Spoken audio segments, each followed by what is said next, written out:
ইমাম শাফিঈ রাহমাতুল্লাহি আলাইহি বলেন যে এই উম্মতকে আল্লাহ তাআলা সূরাতুল আসর ছাড়া অন্য কোন সূরা যদি নাও দিত, উম্মত যদি সূরাতুল আসরের আলোকেই জীবন যাপন করত, তো সূরাতুল আসর গোটা উম্মতকে নাজাত দেওয়ার জন্য একটি যথেষ্ট সূরা।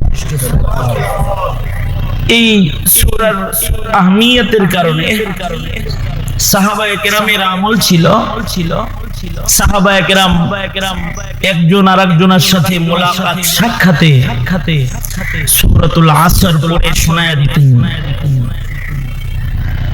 সাহাবায়ে কেরাম তো আল্লাহ পাকের নির্বাচিত মনোনীত এবং আল্লাহ পাকের পছন্দের সনদপ্রাপ্ত আল্লাহর পক্ষ থেকে মুমিনের কাফেলার নাম সাহাবায়ে কেরাম। সাহাবায়ে কেরাম নির্বাচিত মনোনীত, নবী যেমন নির্বাচিত মনোনীত, সাহাবী নির্বাচিত মনোনীত।